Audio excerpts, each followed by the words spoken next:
Salut à tous, bienvenue dans ce nouveau podcast des Déraillés. On va parler de plein de choses aujourd'hui, mais principalement de deux actualités que vous avez vues le week-end dernier, enfin la semaine dernière plutôt, c'est-à-dire les parcours du Tour de France 2026, hommes-femmes qui sont sortis. Beaucoup de choses à débriefer, on va essayer d'être bref, puisque bien sûr on en fera plus sur les mois qui viennent, et notamment à l'approche du Tour de France 2026. Le but étant, voilà, de faire déjà un premier ressenti et de savoir où est-ce ce qu'on attend de ce Tour de France, est-ce qu'on est content, pas content du parcours et bien sûr, bah, on se prêtera au jeu des pronostics même un an à l'avance. Comment ça va, Clément? Ça va super. Comme d'habitude, d'être là pour faire un podcast avec toi. Et surtout pour celui-là, parce que déjà le Tour de France, c'est probablement la course qui me passionne le plus à l'année. Et que on a aussi potentiellement des avis qui divergent un peu sur ce parcours. Donc Ouais. content de débattre avec toi aujourd'hui. Ouais, bah on va peut-être commencer par le Tour de France femmes, puisque bah, honneur aux femmes tout simplement, avec un grand départ en Suisse, un grand départ à Lausanne, avec une belle étape de 137 km, avec une arrivée en bosse. Moi je suis assez content de cet opening, ça me fait penser un peu à l'opening de cette année, donc peut-être c'est un peu un bis repetita, mais ça avait été quand même assez intéressant cette année, l'ouverture, on avait cru longtemps à la victoire de Pauline Ferrand-Prévot après le démarrage monstrueux qu'elle avait eu dans la côte. Et au final, c'était Marianne Vos qui s'était imposée pour prendre le premier maillot jaune de ce tour. Là, en plus, on démarre en Suisse avec Marlène Rösser qui a fortement marché en cette fin d'année sur les championnats. Donc ouais, moi je suis assez content d'un départ en Suisse. Ça faisait un moment qu'on l'attendait, toi et moi, et je suis assez content pour ça. Ouais, t'as raison. Des parents suisses ils ont décidé de faire le départ le jour de la fête nationale suisse. Du coup, petit clin d'œil pour le pays. Euh, alors, tu as raison, ça ressemble un petit peu au départ de l'année dernière. En même temps, le Tour de France Femmes dure 9 étapes. Et si on veut offrir un peu de diversité et que toutes les étapes soient possibles, forcément, on va souvent avoir les mêmes profils. Donc, belle première étape. Et puis, de manière générale, le beau Tour de France pour les femmes. On va parler des autres étapes par la suite.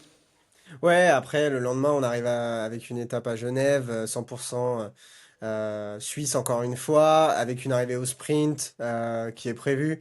Donc ça, voilà, c'est plutôt assez sympa. Je pense qu'on peut avancer peut-être un petit peu avec une étape accidentée dès le lendemain, là où on se retrouve sur 160 km, avec déjà un peu plus de dénivelé sur cette étape-là. Là, on repartira de Genève pour arriver à Poligny. Euh, Là, on arrive déjà en France. Bon, les choses devraient être assez intéressantes sur cette étape-là. Peut-être une arrivée en échappée. Je sais pas ce que t'en penses, mais moi, ce qui m'intéresse, c'est déjà le lendemain, avec un chrono entre Gévray-Chambertin et Dijon. Ouais, c'est ça, un chrono qui au final est presque aussi long que le chrono qu'il y aura sur la course homme, avec une bosse un peu moins longue. Euh, mais c'est intéressant pour les femmes, 21 km de chrono, c'est un gros chrono quand même dans la catégorie. Ce sera aussi intéressant pour Pauline parce qu'elle a dit qu'elle voulait garder son titre, qu'elle voulait regagner ce Tour de France 2026 mais qu'elle n'a pas participé à un chrono depuis 2017, il me semble, depuis assez longtemps. Donc, Ouais. ça va être intéressant de voir ça pour elle, quoi. Et puis ce sera assez intéressant parce que si elle aborde la course de la même manière, et je pense que cette année elle sera peut-être pas la seule en 2026, peut-être que d'autres Françaises et d'autres coureuses plus largement vont vouloir faire la même chose en abordant peut-être la course. On sait que c'était un point important de cette année, même chez les hommes, la question du poids et de la santé des coureurs et des coureuses. On sait que Pauline avait été critiquée par certains adversaires et même par le public sur certaines choses, donc le public est jamais content. Ça, toi et moi, on en avait assez longuement débattu. Et bah donc du coup, quid des performances en chrono? On sait que être maigre en chrono n'est pas forcément un grand avantage déjà par rapport à l'aspect qu'il faut pour piloter ce genre de vélo. Et puis aussi, bah, tout simplement la puissance à développer, même s'il s'agit d'un chrono de 20 km, il y a quand même des spécialistes comme bah, justement Marlène Hanser, Demi Vollering, qui ont plus de références dans ce domaine. Ouais, c'est ça, elles ont plus de références dans le domaine. À mon avis, ce sera probablement pour l'une des deux la victoire de cette étape. Après, il est pas hyper accidenté, mais il est un peu accidenté quand même. Il y a Hum, hum, une belle hum. bosse d'un kilomètre et quelques, il me semble. Ouais, 1 km 8 à 6,9%. Après, pour la descente vers Dijon, je ne sais pas à quel point elle est technique, mais on mm, sait que dans tous les cas, Pauline sait très bien descendre et qu'en montagne, qu'en montée, elle est assez forte, elle est assez explosive aussi. tout à Donc, fait. je pense qu'elle peut bien limiter la casse et potentiellement voir plus, ça dépendra de son état de forme l'année prochaine. Ouais, et puis dès le lendemain, on a une épreuve accidentée avec 140 km, avec pas mal de dénivelé et surtout une grosse étape toboggan. Ça me fait penser un peu à la troisième étape et c'est surtout, moi j'aimerais bien voir, tu sais, une coureuse qu'on a vue en début d'année, mais plus beaucoup après, c'est Lotte Kopecky. Je pense que ce serait quand même super sympa de la revoir au top niveau et j'aimerais bien la revoir sur ce Tour de France. Le lendemain encore, on a une épreuve qui est jugée accidentée, avec là encore un aspect un peu toboggan sur 153 km, avec peut-être des ascensions un peu plus longues. À part défaillance sur ces deux étapes-là, je pense que, il y aura peut-être quelques secondes de gagnées par-ci par-là, par telle ou telle favorite, hein, mais il se passera pas grand-chose.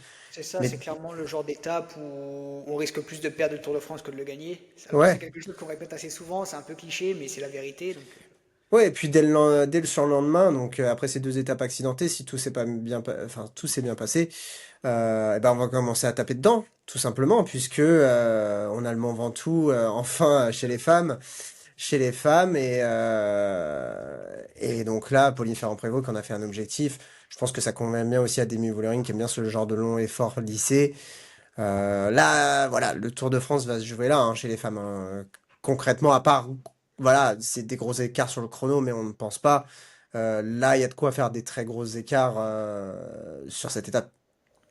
oui, clairement, c'est un peu comme cette année l'étape de la Madeleine, c'est vraiment celle qu'on attend le plus, le seul col hors catégorie. Hmm. Une étape en plus, 144 km, c'est quand même relativement long, hein, avec un Ventoux au bout. Pour les femmes, forcément, c'est quand même une belle étape. Alors, on a l'habitude que, en général, les étapes du Ventoux, c'est tout plat, puis le Ventoux. C'est encore le cas, mais oui, ça risque de piquer, il y aura de beaux écarts à la fin. Ouais, et puis tu sais, c'est tout plat avant. Et on sait que même chez les hommes, hein, quand c'est tout plat avant, ça roule assez fort à l'approche. Et quand tu arrives au pied du mur, généralement, si t'as pas les jambes ce jour-là, tu sautes sur les 3 premiers kilomètres qui sont terribles. En tout cas, qui sont très durs.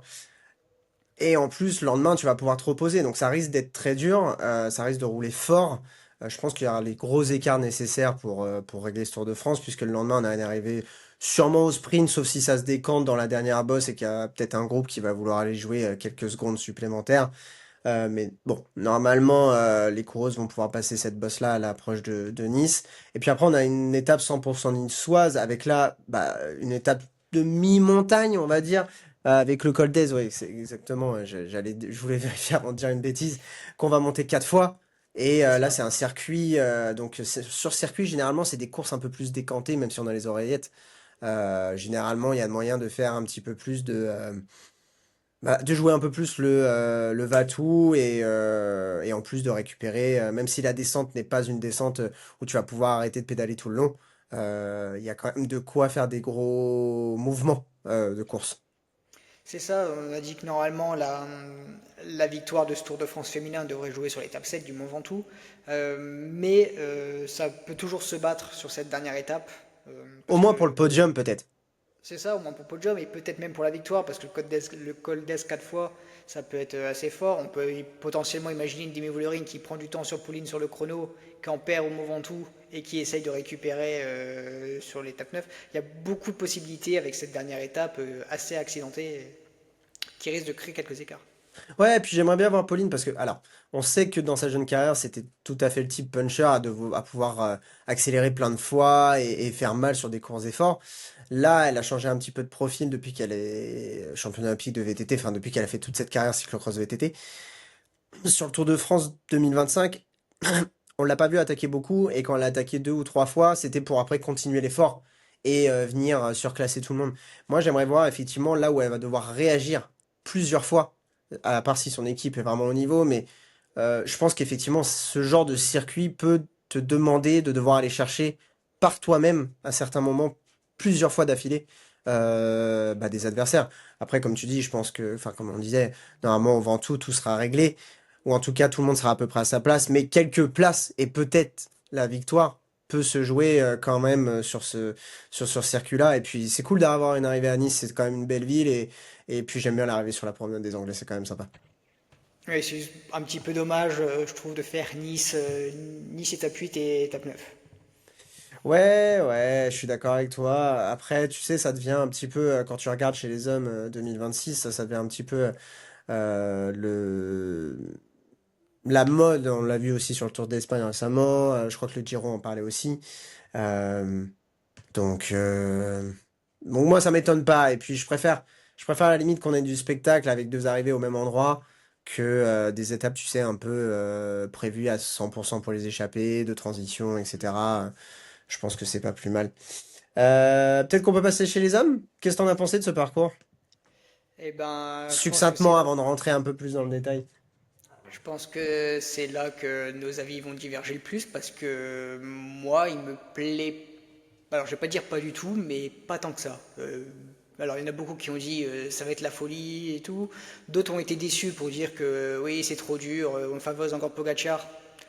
Peu importe le parcours, ça favorisera toujours Pogacar, à part si on met que du chrono.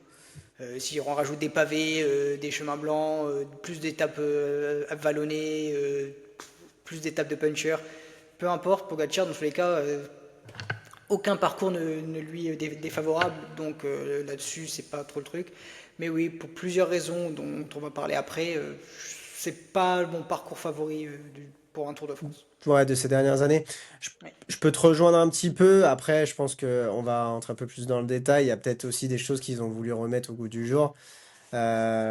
Et pourquoi pas, tu vois. Par exemple, moi, je suis super content de revoir un chrono par équipe. Je trouve ça Ouais. manquait un peu sur le tour, même si des fois ça fige un peu la compétition. Moi, j'ai trouvé ça quand même sympa. Ouais, je suis d'accord. Après, un chrono par équipe dont le temps est pris sur le premier de l'équipe. Alors, je trouve ça un peu bête. Ouais, c'est clair.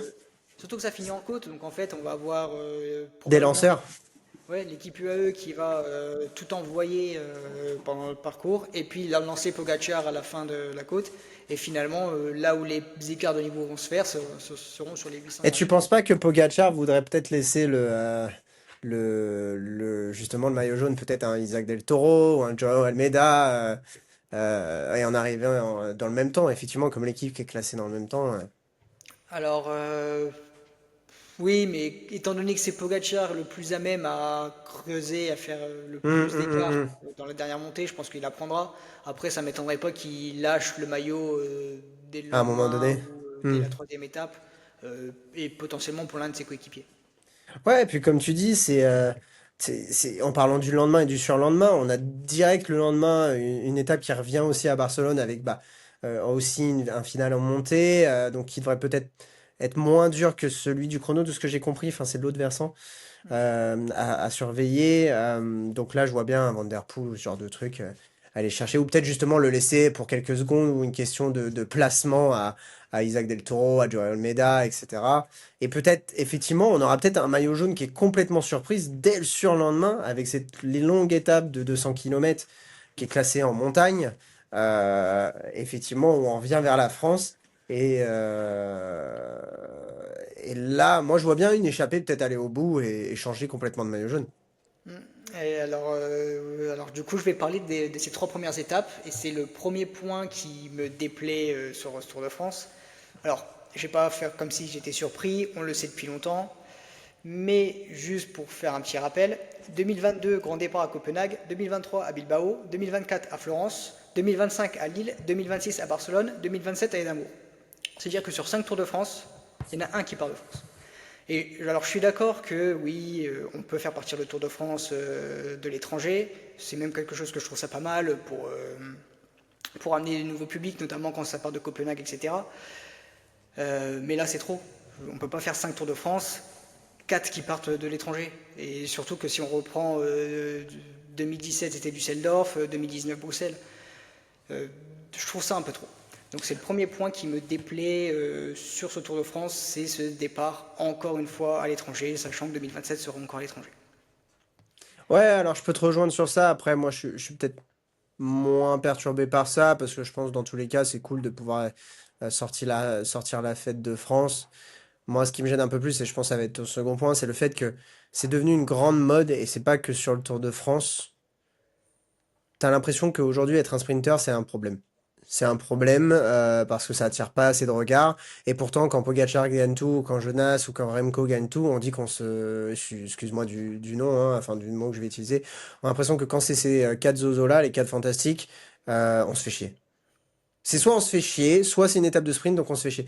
Donc en fait, t'as l'impression qu'il y a une partie du public qui est jamais vraiment content, et donc on va toujours sur ce genre de grand départ, comme tu dis, un peu hyper atypique. Et tu vois, genre la première étape de sprint, enfin, il me semble, hein, là je regarde l'étape de C'est Carcassonne-Foix, l'étape 5, il me c'est semble. l'étape 5. Donc ça veut dire que les mecs, ils arrivent sur le tour, ils ont encore le temps de se préparer, ils sont pas obligés d'arriver en super forme, parce que de tous les cas, ils vont pas jouer, à la limite, ils vont jouer les bonus pour le maillot vert.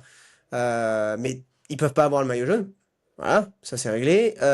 Donc à quoi bon se motiver pour arriver sur le Tour de France en forme si de toute façon t'as quatre étapes pour te préparer quoi. Ouais, c'est ça. Il y a un petit point aussi sur l'étape 2. Alors c'est une étape qui me plaît assez parce que tout simplement elle me fait penser un peu au début du Tour de France de l'année dernière, que ce soit l'étape de Boulogne, de Vire-Normandie, du Mur de Bretagne, Ouais, puis je où sais pas on si va... t'as vu sur la colline, ça arrive en escargot, il me semble. Ah non, ça j'ai pas vraiment fait attention, mais en gros c'est... Ah si, j'ai vu le parcours, oui. Euh, mais c'est le genre d'étape où on va peut-être pouvoir voir un puncher qui n'est pas non plus un grimpeur forcément comme un Tadej Pogacar, même si je pense qu'il serait capable aussi de gagner cette étape, est-ce qu'il va le vouloir, je sais pas, mais il serait capable de la gagner. Mais oui, des parcours pour un Van Der Poel, etc. Parce que je pense finalement que c'est peut-être la seule étape qui lui convient sur ce Tour de France. Ouais, et, et c'est Il y a vrai. un manque d'étapes pour les punchers sur ce parcours. Bah, c'est vrai que t'imagines, t'es Van Der Poel, t'arrives, tu gagnes la deuxième étape, t'as pas perdu trop de temps sur la première. Ça, c'est dans le cas où ton équipe n'a pas complètement explosé par rapport aux trois autres ou quatre autres que seront la Trek, la Bora, la Visma et la UAE Sachant qu'il sur n'y le a pas d'équipe de chrono. spécialistes. C'est ça. Le lendemain, tu as une arrivée en montagne, même si c'est pas la plus dure de ce Tour de France, loin de là, mais tu as quand même une longue partie ascendante. Donc si t'es Van Der Poel, je pense pas que tu ailles jusqu'au bout, ou alors enfin, t'es costaud. Le lendemain, tu as Carcassonne-Foix, tu as peut-être le moyen de récupérer le maillot, mais ça, c'est dans le cas où tu peux rentrer dans l'échappée. Et si tu rentres pas dans l'échappée, va falloir que tu passes le sprint, enfin que tu passes les côtes. Donc ça, tu les passeras sûrement mieux que Philipsen, Merlier et Milan. Mais je pense, à mon avis, que cette fois-ci, la Trek va peut-être ramener Pedersen sur le tour, puisque maintenant il a gagné tous les maillots sur les grands tours, sauf celui du tour. Et tu vas devoir te farcir sur l'arrivée à Foix si c'est pas une échappée qui va chercher le maillot. Donc, si t'es effectivement Van Der Poel ou un sprinter, franchement, les trois premiers jours, les quatre premiers jours, pardon, les quatre premières étapes, t'as de quoi te tirer la gueule, en sachant que la première étape vraiment au sprint, c'est celle qui fera Lannemezan-Pau, quoi. Donc, Ouais, c'est ça, c'est la première étape de sprint. Et du coup, je vais arriver encore à un point qui me déplaît un peu sur ce Tour de France, c'est que du coup, alors, il y a 7 étapes qui se considéraient comme étapes de plaine. Euh, Parmi ces 7 étapes, il y en a 5 qui sont vraiment promises aux sprinters, qui sont du coup Pau, Bordeaux, Bergerac, Nevers et Chalon-sur-Saône. Ensuite, ah oui. Voiron potentiellement et les Champs-Élysées, j'y crois pas trop pour l'arrivée pour les sprinters. Le Hum, hum, problème, hum. c'est que du coup, ces 5 étapes de sprint sont compris entre l'étape 5 et l'étape 12. C'est-à-dire qu'il y a une semaine du Hum. Tour de France où on va se taper tous les sprints. Et après, c'est fini. Ouais, ouais. Et on parlera de la fin du tour, mais c'est vrai que, enfin, moi je trouve que ces dernières années, pour les sprinters, enfin, généralement, t'as 5 étapes, alors qu'à une certaine époque, t'en avais 6, 7, 6, 7, voire 8 étapes de sprint. Alors après, t'as l'arrivée de Pau, Gavernier-Cèdre, avec le col du Tourmalet, col d'Aspin, donc là, on va commencer à s'amuser, avec surtout une arrivée inédite, je crois, il me semble, sur le tour, à Gavernière-Gèdre, c'est ça, Gavernière-Gèdre. Donc je connais pas ce col non plus, faudra regarder le détail. Je pense que Alors, il n'a pas l'air très compliqué, il est surtout très long. non, ouais, il est long, il a l'air long, et puis tu t'es tapé quand même le Tourmalet avant. Je pense que là, c'est plutôt, tu vas pas avoir des gros écarts, sauf s'il y en a deux zozos qui décident de se mettre sur la tronche, mais ça a pas l'air très dur. Je pense que par contre, si t'es dans un jour sans, tu le perds, et tu perds tes objectifs. Mais tu vois, après le lendemain, tu refais une étape de sprint. Alors moi, j'adore les étapes de sprint à Bordeaux. Moi, j'arrêterai jamais de penser aux victoires de Mark Cavendish là-bas. Il me semble qu'il y en a deux. Il me semble que c'était là-bas en 2012 avec la Sky. Et puis même là où il a failli battre Philipsen avant de tomber sur le Tour 2024, c'était génial. Et je trouve cette ville super sympa pour les arrivées au sprint. C'est des longues lignes droites généralement, donc t'as pas trop de chutes et puis ça fait des beaux sprints. Le lendemain, effectivement, comme tu dis, on se tape Bergerac. Après, tu as une étape accidentée qui se termine à Ussel. Bon, moi, je vois plutôt une étape de transition sur ça. Tu me dis si je me trompe, mais sinon, on peut Oui, c'est un avancer. échappé, je pense que personne veut C'est jouer général ça. là-dessus. Après, tu as l'arrivée au Lorient. Bon, déjà, qui est là un peu différent. Ça me fait un peu penser, tu sais, aux arrivées genre type Super BS, Mont d'Or, justement, ces arrivées du massif où c'est jamais vraiment dur. Par contre, c'est des toboggans et t'as toujours une ou deux surprises où t'as quelques groupes de coureurs qui vont glaner quelques secondes. Moi, je pense que ça peut être aussi un puncher surprise type un Ben Illy, tu vois. Un Ben Illy, un Tom Skuns qui se glisse devant, une étape complètement effrénée où on va pas s'intéresser à la victoire pour les favoris, mais voilà. Je pense qu'on peut peut-être avoir un nouveau maillot jaune à cet endroit-là, mais bon, en sachant que tu auras déjà eu les Pyrénées devant, je pense pas que, à part si, comme on disait en off, à part si tu as des Binelli, des Skuns, des Skelmose qui se sont accrochés, mais Ben moi, oui, j'y crois potentiellement à un nouveau maillot jaune sur cette étape, surtout parce que les Pyrénées, je les trouve pas dantesques. Je reste un petit peu sur ma faim au niveau des Pyrénées. À part, oui, l'étape Gaverny-Gèdre, parce qu'il y a le col du Tourmalet. Sinon, je reste un peu sur ma foi, sur ma faim. Je viendrai un peu plus en détail dessus, notamment sur l'étape de Foix. Euh, oui, je pense, nouveau maillot jaune sur cette étape, sur cette 10e étape, c'est tout à fait possible. et qu'est-ce que t'en penses de l'étape de Dole-Belfort? Parce que tu vois, je regarde le profil avec la vidéo qu'ils ont postée sur le site. T'as l'ascension du Ballon d'Alsace, donc ça c'est cool. Et c'est tout. Penser à Thibaut Pinot, etc. Et c'est tout. Mais ça me fait bizarre de voir une arrivée comme ça. Tu sais, ça faisait longtemps qu'on n'avait pas eu. Généralement, c'est des étapes toboggan ou des étapes qui vont finir avec un long col et une descente. Tu vois, ça arrive des arrivées en descente. Mais là, t'as une petite montée, puis après, tu tapes le ballon d'Alsace, qui est quand même costaud, tu vois, pour la région en tout cas. Après, tu as une longue descente, et puis après, ça te finit tout en faux plat descendant. Donc, je sais pas si ce genre d'étape est promise, tu sais, à une échappée long fleuve, et ça se met sur la tronche, et puis tu sais, le peloton finit à 8 minutes, comme on voyait à un moment, tu vois. Ou si tu vas avoir un outsider, ou un mec pas très loin du maillot jaune qui va essayer d'aller le chercher. Mais je suis curieux de cette étape. Je suis curieux de cette étape et je suis super content qu'on passe dans cette région parce qu'on n'en parle pas assez. Déjà, de une, c'est une super région, c'est super joli.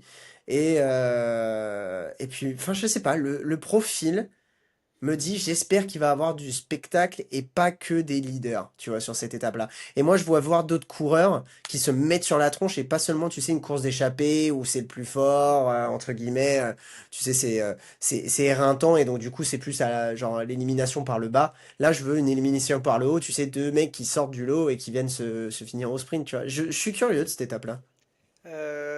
Oui, c'est sûr que quand j'ai vu l'étape, j'étais un peu surpris parce qu'on voit très rarement ce profil. C'est vrai que ça reste pas très compliqué. On se tape le ballon d'Alsace. Et là, on pourrait se dire que logiquement, ça terminerait au sommet. Non, ça finit dans la descente. Et encore, ça, pas en bas de la descente, on continue à rouler un peu derrière. Donc le profil est assez particulier, on ne le voit pas si souvent que ça. Et tu as raison, c'est vrai que ce qui peut un peu nous exciter là-dessus, c'est on ne sait pas trop ce qui va se passer. Est-ce que ça va être pour les leaders? Est-ce que ça va être pour une échappée? Est-ce que ça va être un peu les deux? Une échappée qui part, mais les leaders qui vont aussi se faire la guerre dans le ballon? T'as raison, il faut espérer que tout le monde arrive plus ou moins en forme en bas du ballon d'Alsace et que tout le monde décide de le faire à bloc pour que vraiment le plus fort parte. Ouais, que Donc, ce soit, tu sais, genre avec une course devant, une course derrière. Mais tu vois, moi, ça me fait penser, tu vois, si je suis peut-être un Ayuso ou un Remco ou un Roglic, tu vois, qui a perdu peut-être un petit peu de temps à un moment donné, bah pourquoi pas les tester, tu vois. Et tu vois, voir un cours de 20 favoris, parce que je pense pas que c'est assez dur pour vraiment faire des gros écarts, mais un groupe de 20 favoris descendre pleine balle et essayer de rejoindre l'échappée pour aller jouer à la victoire. Tu vois, c'est un peu ce old school pré-Covid de genre de course que j'aimerais voir et avec vraiment de l'imprévu et des groupes importants et pas seulement 3-4 coureurs au-dessus du lot qui vont se disputer à la victoire. Surtout que dès le lendemain, tu fais Mulhouse-le Markstein, donc là aussi tu restes dans la région. avec bah, cette fois-ci le grand ballon. Je regarde encore le profil, le ballon d'Alsace encore une deuxième fois. On repasse sur d'Alsace et on passe 2 fois au Markstein. Ouais, c'est ça, on passe 2 fois au Markstein, effectivement. On passe 2 fois au Markstein. Oui, après Ah oui, le... exact, exact, le Markstein, ouais, exact. Non, t'as raison. Mais c'est juste pas le même versant, exact. Et puis moi, si je me souviens bien du Markstein chez la course femme, c'était quand même super intéressant. Et moi, j'avais bien kiffé. Donc, j'ai hâte de voir ce que ça donne. Ouais, t'as raison. Bah, alors, c'est du coup la plus belle étape de ce massif des Vosges ou du Jura. Il écrit les Vosges là sur le profil. Hum. Je ne connais pas si bien que ça en géographie. Ouais, Désolé les Vosgiens. belle étape. Alors, forcément, il est dans les Vosges, du coup, ça va pas en très haute altitude. Mais oui, belle région, des côtes assez pentues quand même. Je pense qu'on peut avoir une belle guerre. Alors pareil, les gros écarts ne se feront pas forcément là parce que c'est rare de voir quelqu'un. Alors oui, si t'es pas en forme, t'exploses, mais les favoris ne vont pas perdre énormément de temps s'ils sont en forme sur un Pogacar ou sur un Vingegaard. Ça dépend qui joueront la victoire sur ce Tour de France. C'est pas là qu'on aura. Le Tour malheureusement ne se jouera pas sur cette étape, même si c'est une très belle étape sur le papier. Ouais, et puis après, on a l'inauguration sur le tour, en tout cas, du plateau de Solaizon. Moi, j'ai hâte de voir ce que ça donne parce qu'on a un dénivelé de 4 000 mètres sur cette étape. T'as le col de la Croisette avant qui est quand même un petit costaud, même s'il est pas long, il est quand même assez raide. Et puis apparemment, le plateau de Solaizon, c'est quand même. On l'a eu sur le Dauphiné, il me semble, c'était Jonas Vingegaard devant Roglic qui avait gagné là-bas, s'il me semble bien. Mais c'était une course un peu finie, tu vois. Là, j'aimerais bien voir ce que ça donne par la suite et surtout voir parce que il me semble que le rendement est pas top top sur la fin. Donc j'ai hâte de voir ce que ça donne sur cette arrivée-là. Oui, bah du coup on arrive sur la première étape alpestre. Alors on reste encore, on n'est pas en Haute-Savoie, hein, enfin on n'est pas sur les plus hautes altitudes des Alpes, parce que du coup le plateau de Soleilson est à 1500 mètres d'altitude. Du coup pareil, alors je pense que du coup le plateau de Soleilson est quand même assez difficile pour créer des écarts. Euh, Là, en fait, là où je suis un peu déçu du coup sur ces étapes de montagne, j'en reparlerai plus précisément après, c'est par rapport aux belles étapes qu'on nous promettait l'année dernière. Alors, on sait que finalement l'année dernière, enfin, en tout cas en 2025, donc cette année finalement, les belles étapes qu'on nous promettait, au final, il s'est rien passé. Donc, j'espère qu'il se passera plus de choses là sur des étapes potentiellement plus classiques, moins dantesques. Euh, mais oui, j'espère qu'il y aura une bataille là-dessus, sinon je risque d'être un peu sur ma faim. Ouais, après, t'as la journée de repos, puis après, t'arrives enfin au premier chrono et unique chrono de ce Tour de France. Au grand désespoir de Remco Evenepoel, à mon avis, puisqu'en plus il représente que 26 km, il est accidenté. T'as une longue partie descendante où, à mon avis, il risque de faire la différence sur la partie roulante.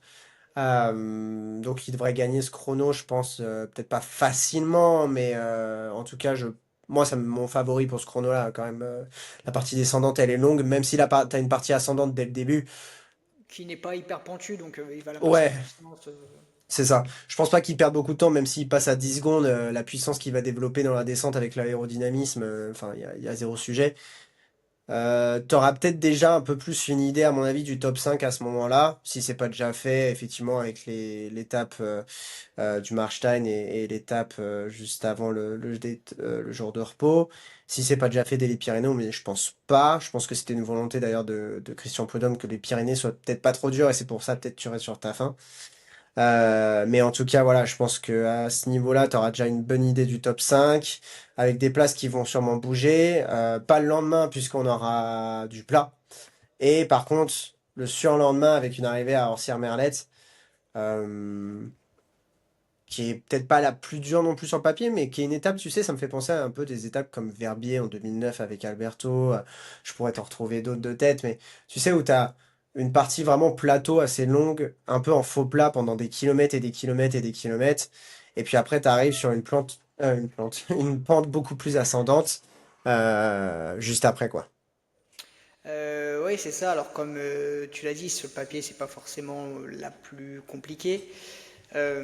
Et alors, oui, c'est vrai que quand on la voit comme ça, c'est pas le genre d'étape alpestre qui m'excite, à mon avis. Quand on voit le profil, c'est pas là qu'on se dit cette étape va rentrer dans l'histoire. Après, on sait jamais sur le Tour de France, sachant que à partir du kilomètre 92, alors ça monte plus tant que ça, enfin ce sera beaucoup de faux plats montants jusqu'à la montée d'Orsières-Merlette, Hmm. mais ils seront déjà à 1000 mètres d'altitude. Ça veut dire qu'ils vont passer 100 bornes à plus de 1000 mètres d'altitude. C'est ça qui risque d'être assez difficile pour les organismes. Donc il peut potentiellement se passer de très belles choses sur cette étape, Ou des alors que, surprises. alors que quand on regarde le profil, on s'y attendrait pas forcément. Donc oui, à voir pour cette étape, ça peut être intéressant. Ou peut-être des surprises aussi, tu sais, c'est le genre d'étape où t'as l'impression qu'il va pas se passer grand-chose et t'as un ou deux favoris qui sautent et qui doit retrouver son Tour de France autrement, même si je pense pas que t'auras des gros écarts même si tu sautes, mais par contre, dès le lendemain, tu vas avoir une course complètement différente hein, pour le coup, puisque on va être toujours, il me semble, quasiment, oui, quasiment, à part sur des phases descendantes à plus de 1000 mètres, mais en tout cas, on va toujours être autour.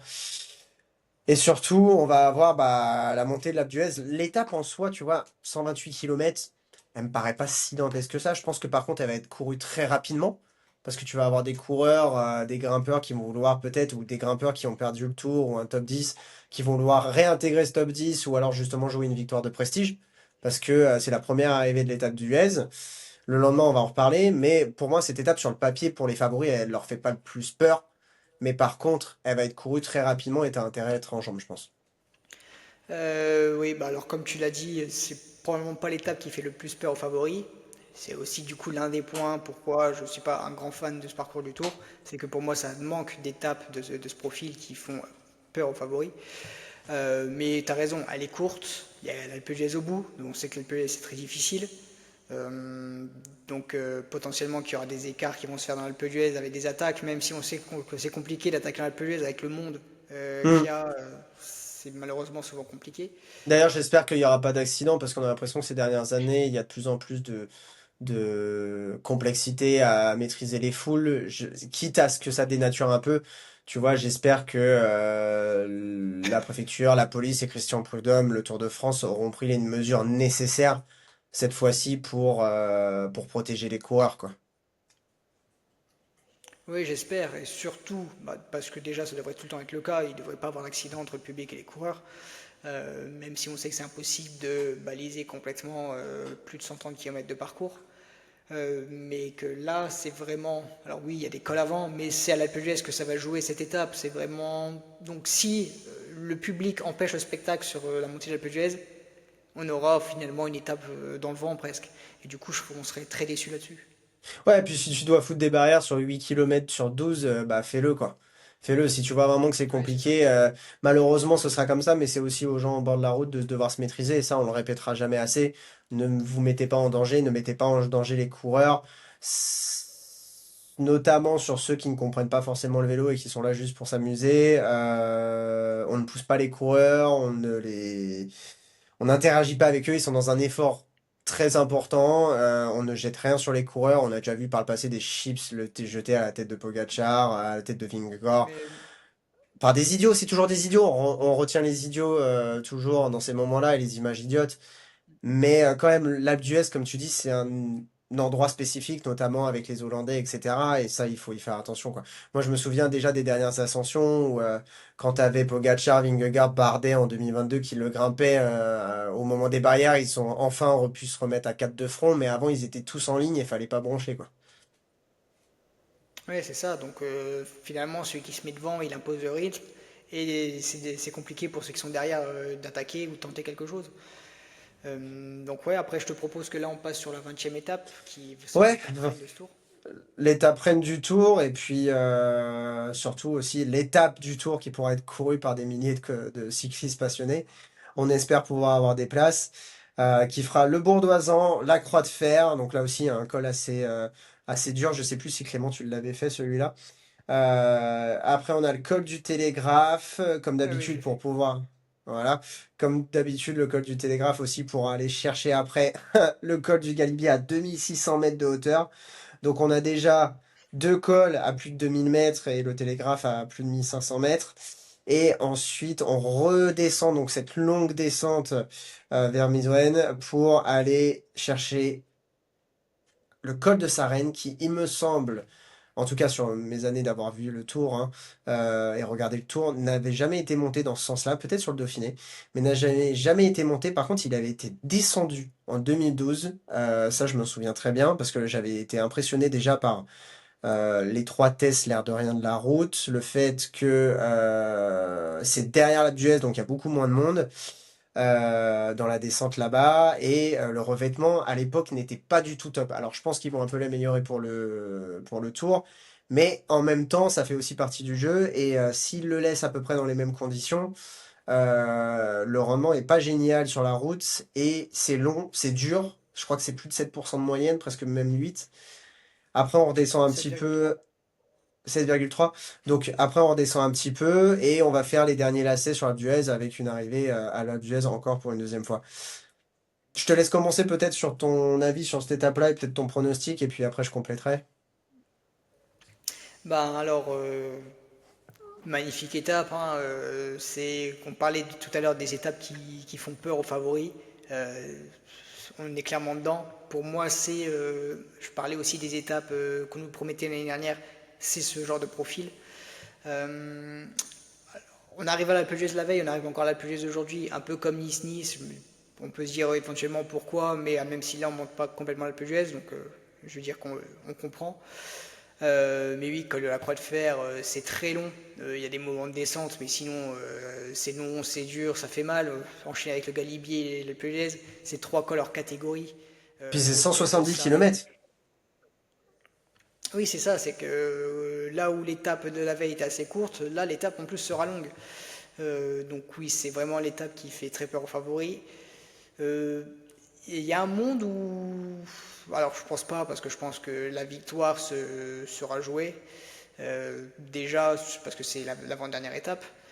Mais le podium, la deuxième place éventuellement même, peut encore se jouer là.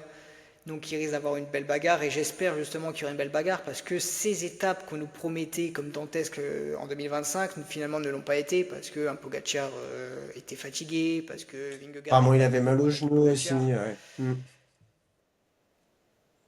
Oui, c'est ça, il y a eu une blessure au genou qu'on a appris plus tard. Donc j'espère un très beau spectacle. Et alors je pense au top de sa forme, le leader, le vainqueur de cette étape devrait être Tadej Pogacar. À voir comment Vingegaard reviendra l'année prochaine. Mais si on garde plus ou moins les états de forme de cette saison, ce sera pour Tadej Pogacar. Moi, je pense que Pogacar va vouloir gagner la veille à la d'Huez parce que il l'a jamais gagné. Il va vouloir à tout prix la gagner pour effacer aussi peut-être 2022 qui avait été compliqué.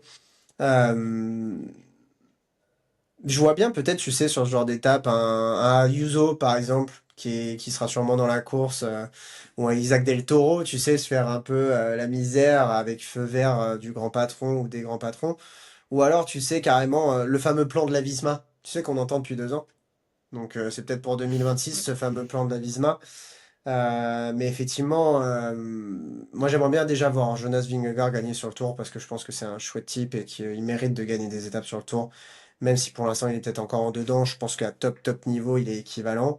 Ceux qui disent que Tadej Pogacar, oui, il continue de progresser, oui, il continue de progresser, mais je pense pas qu'il progresse encore énormément en montagne. Donc pour moi, ils sont équivalents à vraiment top niveau chacun. Malheureusement, c'est qu'on saura jamais si Jonas, avec sa chute sur le Tour du Pays Basque l'année dernière, a complètement freiné ça. On verra cette année qui arrive. Mais par contre, c'est vrai que 171 bornes, même moi, quand je me dis que je vais vouloir m'inscrire à l'étape du Tour, te taper 171 bornes, et c'est pas, tu sais, 171 bornes avec des cols, on va dire, de moins haut niveau, ou en tout cas des cols, tu sais, peut-être un peu réguliers. Là, c'est des cols qui sont physiquement très durs. Le col de la Croix de Fer, c'est des changements de rythme en permanence, quasiment. Le col du Galibier, c'est peut-être le top 2, top 3 du Tour en termes de difficulté et dans tous les cas en termes de hauteur 2600. Puis après, il faut que tu redescendes, récupères, et puis après, tu tapes le col de Sarenne qui a pas forcément un bon ressenti. 7,3% de moyenne, et pendant 13 bornes, c'est aussi long que l'Alpe d'Huez. Puis après, tu redescends un peu, et tu vas te retaper 2-3 lacets. Tu vois? Donc, C'est ça, c'est très dur. là, pour le coup, comme tu dis, c'est dantesque. C'est effectivement, comme tu disais, peut-être l'année dernière, les étapes étaient pas assez longues, ou alors peut-être que c'était déjà trop joué, ou il y avait de la peur de la part des coureurs pour attaquer, ou peut-être qu'il y avait trop d'étapes dantesques et que donc du coup, fallait se réserver. Là, en tout cas, il y en a une. Il y en a une. En tant que leader, il faut que tu sois au niveau. C'est celle-là. Avant, même si tu es un peu moins dedans, tu vas jamais. Tu sais, au total, tu vas peut-être perdre 4 minutes en entièreté. On est d'accord sur les 19 autres étapes. Mais si sur la 20e, tu es au top niveau, les 4 minutes, tu vas peut-être pouvoir les reprendre sur un mec qui, lui, va pas être dedans.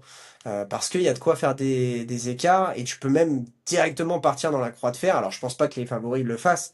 Mais par exemple, des gars qui veulent rentrer dans le top 10, dans le top 5, peuvent très bien mettre le feu aux poudres déjà dès la croix de fer.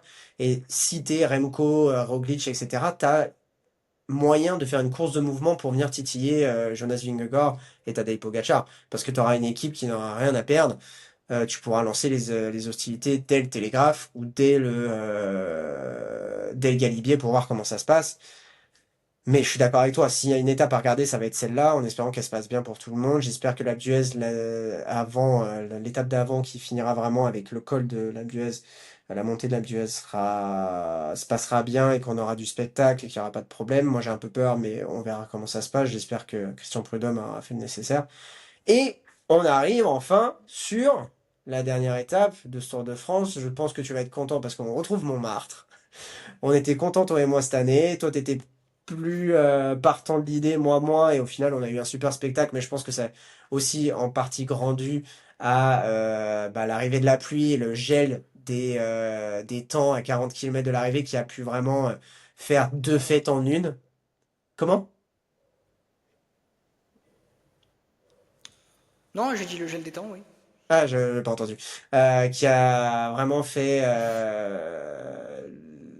deux fêtes en une. T'avais ceux qui s'amusaient et qui prenaient de la bière, et t'avais les zozos devant qui voulaient à tout prix gagner avec la victoire de Wout van Aert. Là, c'est un peu différent. On aura bien un passage à Montmartre, mais avec une arrivée sur les champs, avec le circuit des Champs-Élysées, puisque on redescendra pas directement vers le bas dans le 9e. On va redescendre par les grands boulevards au niveau du 17 pour arriver directement sur l'Arc de Triomphe. Et on va reprendre le circuit normal. Et il me semble qu'il y aura une seule boucle. Il me semble qu'il y aura une seule boucle et qu'on va en fait faire le tour une fois du circuit. Donc si les sprinters peuvent passer, tant mieux. Et j'espère vraiment qu'ils vont passer. Et on verra comment ça se passe. Mais j'espère cette fois-ci du beau temps, l'histoire qu'on ait une course un peu plus concernée par tout le monde. Alors, s'il y a du beau temps, les temps ne seront pas gelés, donc déjà, ça risque potentiellement de faire en sorte que certains leaders, certains favoris tenteront quelque chose. Alors, pour la victoire finale, j'y crois pas, mais pour des places dans le top 10, c'est encore possible. Même si là, le fait qu'il y a 17 km, il me semble, entre le haut de la dernière butte et l'arrivée, donc les coureurs seront peut-être un petit peu plus frileux de partir de loin. C'est peut-être C'est ça qui a. autant, je croyais que c'était 9, mais je me trompe peut-être, hein. Bah là, la dernière butte est à 113 et puis l'arrivée est à 130. Ah oui, non, t'as raison. Je pensais que c'était moins que ça. Donc voilà, belle étape. Je suis, comme tu l'as dit, très content de revoir Montmartre parce que c'était un super spectacle cette année. Aussi content qu'il change la disposition des buts, que du coup elles soient un peu plus éloignées de l'arrivée pour que ça change un peu le parcours. Parce qu'au final, c'était un peu le débrief qu'on avait fait tous les deux. C'est que ça offre un spectacle magnifique, mais justement c'est bien de le changer. On peut la mettre une fois, la mettre trois fois, les approcher de l'arrivée, les éloigner, ou pas les mettre du tout pour revenir sur une étape comme on connaît depuis des années et des années. Donc très content de cette étape, très content qu'ils aient un petit peu changé le profil. Alors je pense que ce sera trop dur pour les sprinters, parce que je pense qu'avec... alors déjà, il y a des chances que Pogacar veuille la jouer étant donné qu'il a été battu l'année dernière. Il y a des chances que des coureurs comme Van Aert potentiellement un Van Der Poel s'il est toujours là, ça dépend qui sera encore là sur cette dernière étape. Euh, En ayant vu le spectacle de l'année dernière, voudront la jouer. Donc ça risque d'être assez compliqué pour les sprinters. Après, il y en Est-ce a que un qui peut le passer. Pour reprendre ce que tu dis, effectivement, il y en a un qui peut le passer et aller régler tout le monde. Je pense sur ce genre de course, c'est Mats Pedersen. S'il est sur le tour. S'il est sur le tour. c'est ça, c'est Mats Pedersen potentiellement le seul parmi les gros sprinters capable de passer. Parmi les autres qui risquent d'être lâchés, il faut voir est-ce que 17 bombes, sachant qu'ils ont déjà passé la bosse 3 fois, est-ce que ça suffira pour les équipes de sprinters de se réorganiser et rattraper les favoris derrière? J'ai des Bah, doutes. bah, si t'as une minute, non. Si t'as une minute, non. Par contre, effectivement, si c'est je pense une trentaine de secondes, à part si t'as un groupe, effectivement, de cadors devant, type Pedersen, Pogacar, Van Der Poel, Van Aert, donc les quatre gros, qui sont devant à rouler à bloc, effectivement, ça va peut-être être un peu compliqué. Mais en même temps, si t'as été intelligent, que t'as un petit peu fait le nécessaire pour éviter que les attaques soient trop brutales dans la première ascension, qu'à la limite, ça part dans la deuxième et dans la troisième, que tu es en ordre de marche et que tu es bien organisé et que tu as encore tout tes équipiers, même avec 25 secondes, je pense qu'ils sont capables en 17 bornes de venir les reprendre, hein. Ouais, mais il faut avoir tous ces équipiers en ayant passé 3 fois la butte, et ça, j'y crois pas non plus. Ouais, ouais, ouais, bah faut voir effectivement comment ça se passe. Comme je te dis, vaut mieux peut-être rester en équipe et te dire bon bah on verra comment ça se passe, mais on reste tous collés l'un à l'autre et on essaie vraiment de faire au mieux. Je sais pas, mais en tout cas ouais ça reste d'être assez excitant. On va avoir une course poursuite dans tous les cas, parce que même si les gros sprinters passent pas, il y aura toujours d'autres sprinters qui vont passer, et qui vont vouloir choper leur moment pour le faire quoi. Donc, tu devrais quand même trouver des gens pour rouler derrière un groupe de quelques-uns qui seront sortis. C'est ça. Et puis, par contre, il faudra aussi voir, est-ce qu'il restera des sprinters? Alors, il en restera forcément, surtout ceux qui jouent le maillot vert. Euh, mais il y a moyen que, étant donné que le dernier sprint assuré, alors on n'est jamais assuré, mais bon, globalement, c'est la 12e étape. L'étape de Voiron, avec la bosse quand même dans le final, risque potentiellement de leur échapper. Euh, Est-ce que les sprinters vont tenir jusqu'aux Champs-Élysées? Je suis pas sûr. Il y a moyen qu'avec cette dernière semaine, ils décident de partir avant. Ça dépend, ouais, ça dépend lesquels. C'est pour ça, effectivement. Ah, mais attends, si, il y a une étape intermédiaire dans la dernière semaine. Il y a une Voiron. étape intermédiaire. Mais c'est pas la 12e. Il y a plus tard que ça. Genre L'étape de Voiron, 18e. la 17e, c'est Voiron. Ah, pardon, j'avais compris la 12e. Mais il y a une bosse. Oui, oui. Et pour moi, elle n'est pas promise aux sprinters. C'est pour ça la dernière qui est vraiment promise aux sprinters, c'est la 12e. Ok. Bah, à voir, effectivement. Après, je pense que quand t'es sprinter et que tu vas tenter la 17, tu vas aller jusqu'au bout, hein, mais à voir, effectivement. Mais en tout cas, moi, je suis quand même assez content de ce parcours. Il promet peut-être un peu plus de suspense parce qu'il a l'air moins dur sur les deux premières semaines. Moins apte à vraiment faire des grosses différences, sauf peut-être, je repense à l'étape du Royan où effectivement on peut connaître quelque chose d'assez spécial, avec des gros mouvements de course à 50 km de la ligne, mais hmm, moi je suis assez content. Après, effectivement, comme tu dis, il faudra que ça vive correctement et qu'il y a quand même des gros bémols, mais on verra ce que ça donne. En tout cas, il y aura de quoi faire.